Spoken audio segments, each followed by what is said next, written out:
ओए हेलो, कौन है तू और अंदर कैसे आई? साहब, आपके यहाँ पर जो कांता काम करती है ना, हम उनकी बेटी हैं। अच्छा, तो नौकरानी की बेटी हो। तुम्हें किसी ने बताया नहीं कि यहाँ पे नौकर चाकरों के जो रिश्तेदार होते हैं उनको अंदर आना मना है? तुम्हें बाहर गार्ड ने रोका नहीं? रोका था उन्होंने, पर मम्मी को कुछ जरूरी काम था, इसलिए मैं आ गई अंदर। अरे बस बस, ये तुम्हारे जरूरी कामों को ना अच्छे से जानता हूँ मैं। तुम लोग को बस बहाना चाहिए होता है इन बड़े घरों को देखने का। बड़े घर को देखने का मन हुआ इसलिए चुपचाप से अंदर आ गई। नहीं साहब, आप गलत समझ रहे हैं, ऐसी कोई बात नहीं है। अरे रहने दो, तुम जैसे गरीब लोगों की फितरत से अच्छे से वाकिफ हूं मैं। एक तो तुम जैसे लोगों को बड़ा घर देखने की इच्छा होती है, और एक बार बड़े घर में घुस जाओ तो बस मौका ढूंढते हो कि कहां से क्या सामान चोरी कर लूं। नहीं सर, देखिए आप इस तरह मुझ पर चोरी का इल्ज़ाम मत लगाइए। मैं कोई चोर नहीं हूँ और ना ही यहाँ पर चोरी करने के इरादे से आई हूँ। मैं यहाँ अपनी मम्मी से मिलने आई हूँ क्योंकि उनको ये सामान देना था। अच्छा एक बात बता, अगर तुझे इस घर में नहीं आना था और अपनी माँ से इतना ही जरूरी काम था तो बाहर खड़े होकर अपनी माँ को फोन क्यों नहीं करा? तूने फोन कर लेती। मैंने मम्मी को फ़ोन किया था, उन्होंने फ़ोन उठाया नहीं तो मैं सीधा अंदर आ गई। अरे तो क्या हो, तुम जैसे लोग ना चोर से भी गए गुजरे होते हो। एक तो तुम जैसे गरीब लोग पूरी जिंदगी अपना झुग्गी झोपड़ी में बिताते हो, और जहां बड़े घर देखे नहीं कि बस अंदर आने का बहाना ढूंढने लगते हो। और तेरी हिम्मत कैसे हुई इतने महंगे सोफे को टच करने की? हाँ, तुझे पता भी है तूने इस सोफे को टच किया ना तो इस सोफे की मुझे सफाई करवानी पड़ेगी। एक तो वैसे तुम जैसे लोगों के पास खड़े होने से मुझे बदबू आने लगती है, और तू सीधे मेरे घर में घुस आई और मेरा सोफा छू दिया।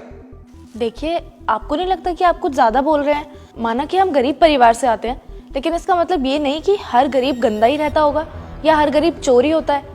हम गरीब ज़रूर हैं, लेकिन हमारा भी कोई आत्मसम्मान है। ऐसे ही कोई भी हमको आकर कुछ भी नहीं बोल सकता जब तक हमारी कोई गलती ना हो। So please sir, be in your limits.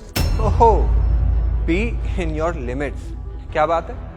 English भी आती है मैडम को? थोड़े बहुत इंग्लिश क्लासेस क्या ले लिए, अपने आप को अंग्रेज मत समझो, या ये मत समझो कि तुम लोग बहुत पढ़े लिखे लोग हो। चुपचाप से निकलो यहाँ से, समझ में आई? ठीक है, जा रही हूँ मैं यहाँ से। मुझे भी कोई शौक नहीं है अपनी बेइज्जती करवाने का। हिमांशी, बिटिया आ गई तू? जो बोला था वो लेके आई है? हाँ मम्मी, ये लो।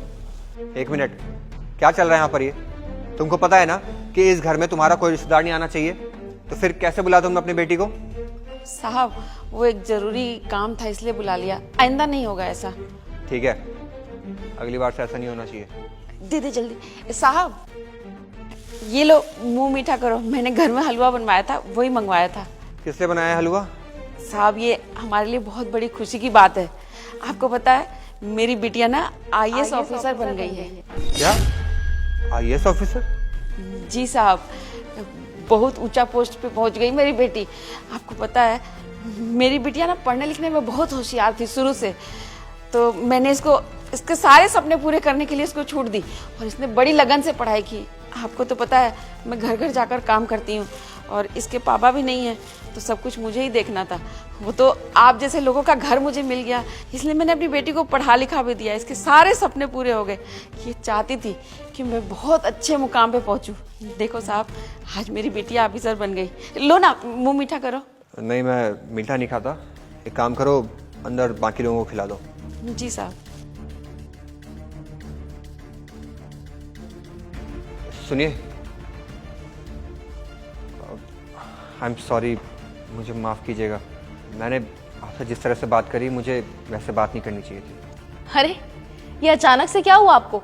अभी थोड़ी देर पहले तक तो आप मेरी बेइज्जती किए जा रहे थे, अब यूं अचानक से मुझसे माफी क्यों मांग रहे हो आप?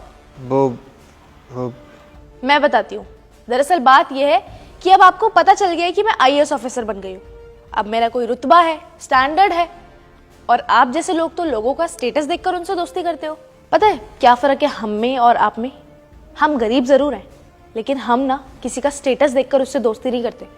हम गरीब लोग हैं पर दिल से बहुत अमीर हैं। हम सभी लोगों के साथ ना इक्वली बिहेव करते हैं, किसी को ऊंचा नीचा फील नहीं कराते, और हम लोगों का दिल देख के उनसे दोस्ती करते हैं, ना कि उनकी दौलत।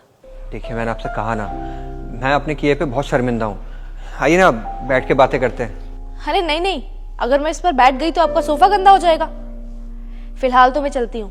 दुआ करती हूँ कि दोबारा मैं आपसे कभी ना मिलूं, और अगर कभी मिलूं भी तो उम्मीद करती हूँ कि आपके अंदर ये जो ऊंच नीच की भेदभाव की भावना है ना, ये खत्म हो चुकी हो।